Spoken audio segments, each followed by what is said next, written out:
For 4 minutes, I was legally dead. My heart had stopped its rhythm. My lungs had frozen mid-breath, and the doctors in that sterile hospital room had already stopped speaking in hopeful tones. They weren't trying to save me anymore in the way you see in movies with heroic music and shouting. They were going through the mechanical, desperate motions of a failed rescue. To the world of science and the cold ink of a medical report, I was a flat line on a monitor. An 81-year-old body that had finally reached its expiration date. But while they were giving up on my flesh, I was experiencing something so vivid, so terrifyingly beautiful, and so impossibly real that it makes everything I've seen in my 8 decades on Earth look like a flickering black and white shadow. I know there are skeptics watching this. I know there are people who will say it was just the brain firing off its last chemical signals. A final trick of the neurons, as the oxygen, faded. I understand that. I used to be a man who trusted only what I could hold in my callous hands. At 81, you learn to be a realist. But I am not here to preach a doctrine. I'm not here to sell you a religion. And I'm certainly not here to tell you what you must believe. I can only tell you what I experienced when the lights went out.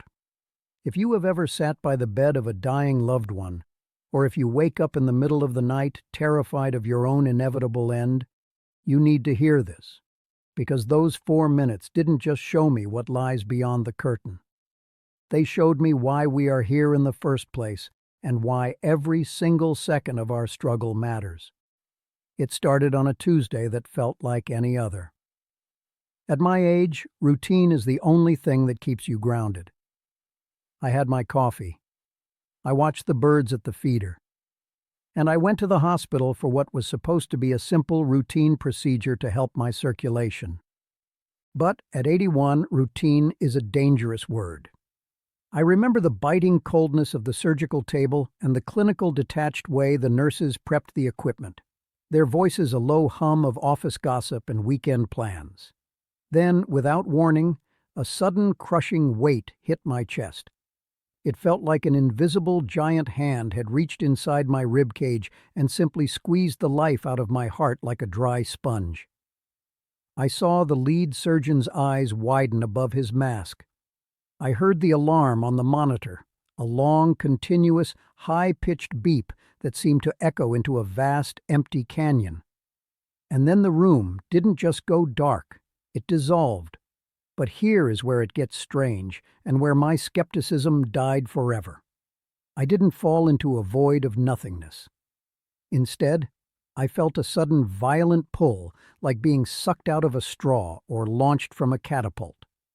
1 second I was gasping for a breath that wouldn't come, and the next I was standing in a silence so profound it felt heavy, like the air, after a massive snowfall.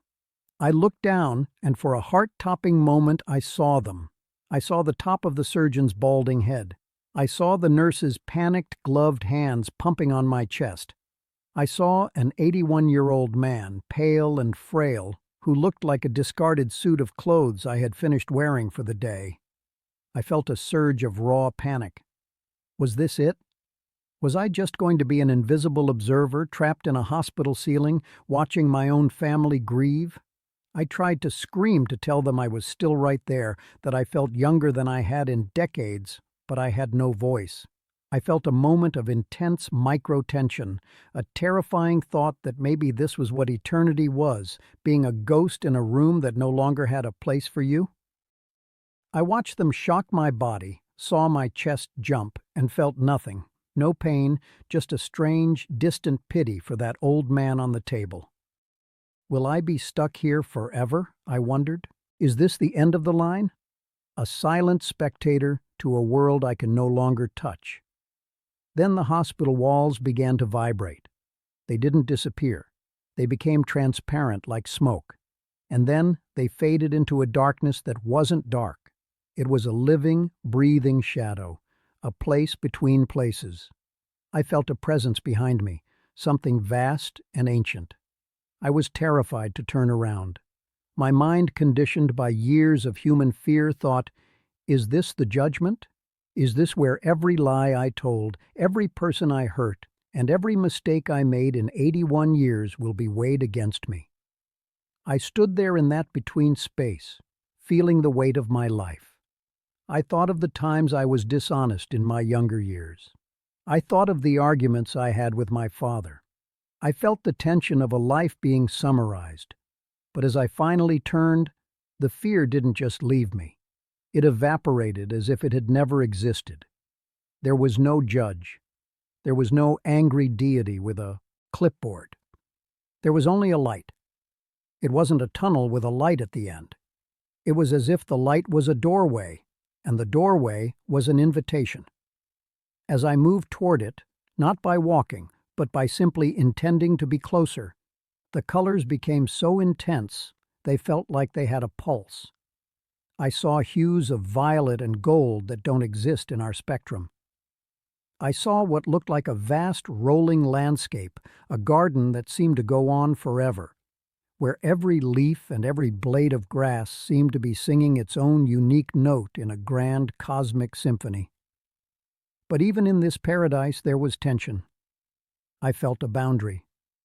There was an invisible line in the grass, a shift in the vibration of the air.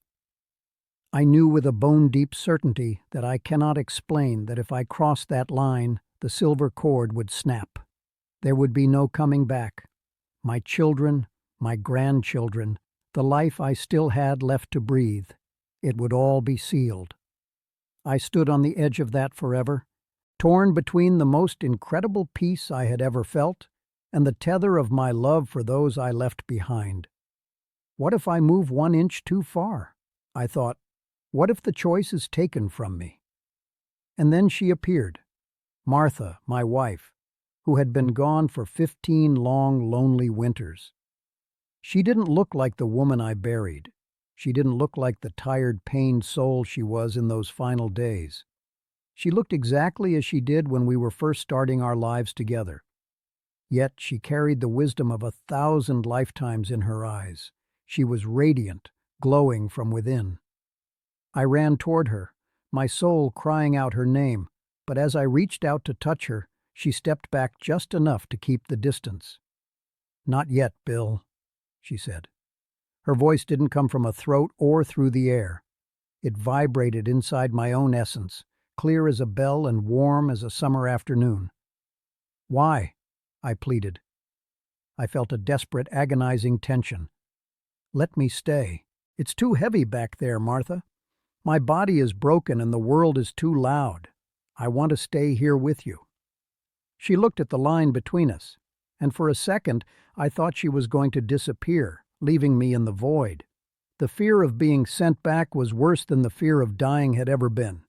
She reached out not to grab me, but to show me something. Suddenly my life didn't flash before my eyes in a linear way. Instead, I felt the impact of my life. I didn't see my career highlights or my bank account. I felt the warmth of a hand I held when I was a younger man helping a neighbor. I felt the ripples of a small act of forgiveness I had granted decades ago. I saw how a single kind word I'd spoken to a stranger in the 1970s had changed the trajectory of their day and how they had then been kind to someone else. I saw that the truth of our existence isn't about the grand gestures. It's about the microscopic threads of love we weave into the world. "You haven't finished the story," she whispered. "The world still needs the light you carry even at 81. The tension in that moment was profound. I realized then that my life wasn't a burden I was enduring. It was a mission I hadn't quite completed. I felt a choice, but it was a choice already made by my soul. Suddenly the golden garden began to distort, like a reflection in a pool of water being hit by a stone. The celestial symphony was replaced by the harsh, rhythmic, and violent thud of chest compressions. I felt the agonizing return of gravity. It felt like being dropped from a skyscraper and landing inside a suit made of lead and ice. The piece was ripped away, replaced by the stinging smell of alcohol and the searing pain of my ribs being pushed to their limit. My eyes snapped open. The glare of the hospital lights was blinding. I felt the cold air hit my lungs, and it felt like breathing in broken glass. I heard a voice, frantic and high-pitched. "We have a pulse. He's back. Mr. Williams, stay with us." I'm 81 now. I've had some time to think about those 4 minutes. I still have the aches in my joints. I still have the wrinkles that map out my life. I still have to struggle to remember where I left my keys. But the one thing I do not have, the thing that lived in the back of my mind like a dark cloud for decades, is the fear. People ask me all the time when they hear I've crossed over. They ask, "Bill, what's the secret? What's the truth about what's waiting for us?" I tell them the same thing I'm telling you now. I cannot give you a map. I cannot tell you what you will see because I believe the journey is as unique as the soul taking it. I can only tell you what I saw. And what I saw was that we are not human beings waiting for a spiritual experience. We are spiritual beings currently immersed in a very brief, very difficult, and very beautiful human experiment. We worry about the end of the book so much that we forget to read the pages we are currently holding. We fear the dark, not realizing that the dark is just the shadow of a much greater light. I learned that every moment of suffering I endured in my 81 years was a teacher, and every moment of love I gave was the only thing that actually traveled with me to the other side. If you are watching this and you are grieving, if you are sitting in a house that feels too quiet because the person you loved is no longer in their chair, please listen to a man who has been to the other side of the curtain and back. Do not waste the days you have left in the paralysis of fear. Love fiercely even when it hurts.